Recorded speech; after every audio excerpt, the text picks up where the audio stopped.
Floyd was, or I mean, Hugh, my dad, was the youngest of them, and Uncle Harrison was a year to the day older than him. And I was, I think, 3 years older than him. But they were all raised by the surrounding neighbors, along with Norval's help. And Norval died in 1905 at the age of 65. And but he was a great horseman. My dad said that they would have, like the 4th of July, they'd put on horse shows, and he would be one of the star attractions. He could pick up a handkerchief that laying on the ground with his mouth hanging from the saddle, riding along the side of the horse. And he could just do marvelous tricks. My dad was so proud of him. He was especially proud of his brother Floyd, who traveled in the Orient. He traveled all over, and he finally drowned in Alaska. And he had several stories he'd like to tell about Floyd. My oldest brother was named after him, Floyd Norval Churchill, so Floyd had quite a name. Floyd was an interesting guy. He later wrote stories about northern Michigan for the papers up there in northern Michigan. One of them was the, I can't think of the Central Lake paper, the Torch. The Torch was named after Torch Lake. But it appeared in 3 different papers. I think one was the East Jordan paper, and I think one was, I forget, one of the other towns around. I think they were monthly papers, either weekly or monthly. But Floyd wrote several articles, and they were just outstanding. He was Floyd graduated from Hazel Park High School in 1929, and he was the, what do they call it? Valedictorian. Pardon? Valedictorian? Yeah, he was the valedictorian of his class. It was a small class, but I was still proud of him because he was so smart. I think his average was right around 94, and he just had a terrific IQ.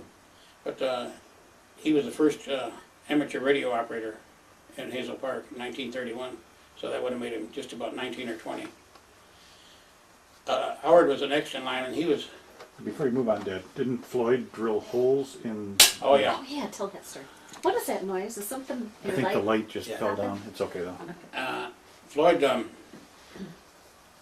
Floyd was very interesting.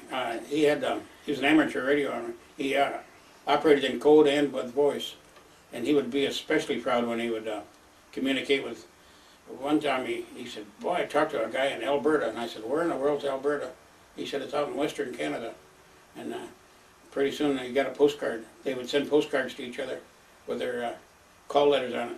Floyd's call letters were W8IAR, and he had that on his license plate, W8IAR, and I always thought that was neat.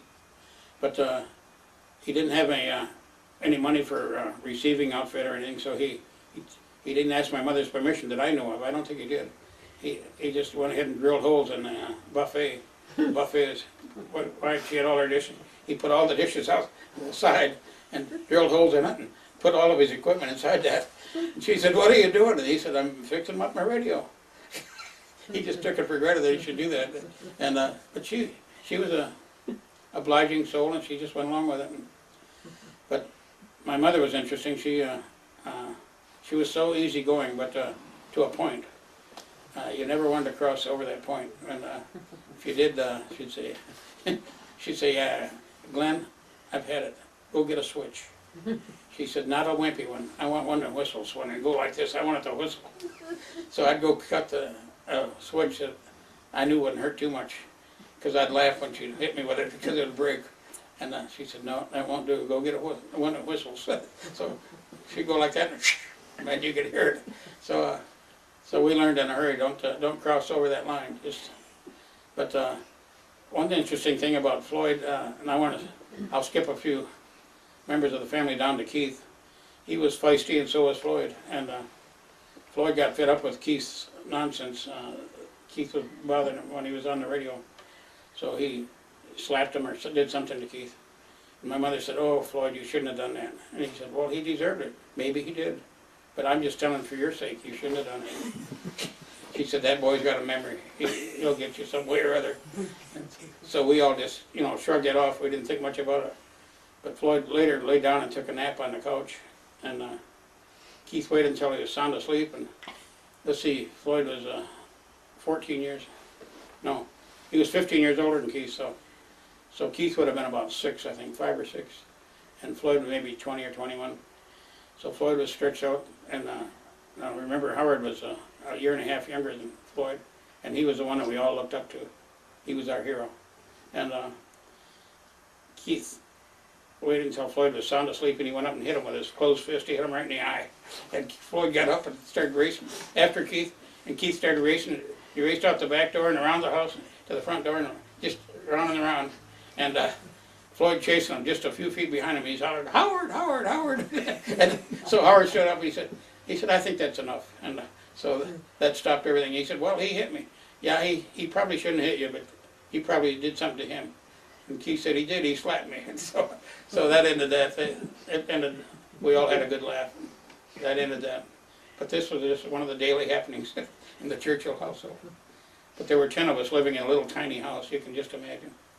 There isn't one of us that doesn't have a bigger place to live in than they had, that the 10 of us had. But Sunday morning, I especially remember breakfast Sunday mornings. I always liked the idea of helping my mother in the kitchen. And she'd say, "Glenn, come and help me fix these pancakes." So I was just about 8 or 9 years old, and I'd be flipping pancakes and frying eggs to order. Everybody wanted their eggs different. One would want them scrambled, one would want them over easy, some are sunny side up, just baste them. And that's the way I fixed most of them. But each one, we tried to do it as good as we could. And when they'd have bacon, they'd have a big slab, and you just slice it down. Some wanted it thick and some was thin, so we tried to do the best we could. And but we always had pancakes and bacon and eggs, almost every.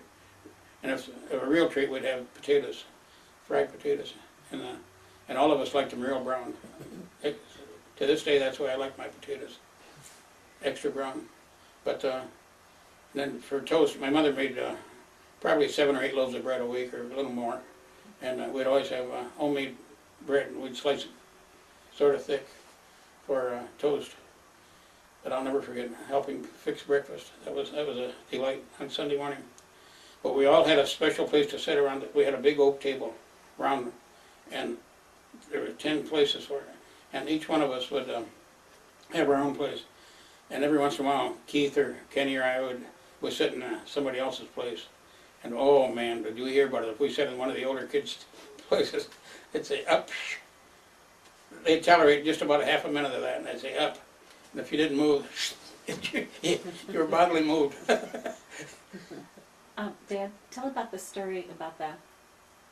Like eating Oh. with your mouth closed. Oh yeah, Louis was a perfectionist on manners as far as eating, and we knew that, and the 4 younger ones knew that, and we'd be yapping away during the meal, and he'd say, "Eat with your mouth closed," so each one of us could go. My mother looked at it and just shake her head. Louis would say, "Mom, make them mind." She said, "They're doing okay."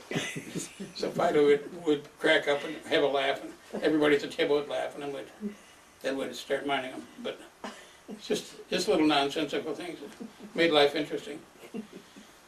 And Floyd and Louis had a real good buddy that was a pilot. He was 2 or 3 years older than they were. And a plane would fly over, and they'd say, "Oh, I bet that's him." And they'd race out to the street and look up, and yeah, that's his plane. I forget the guy's name. I think it was Johnny something. I can't remember what it was.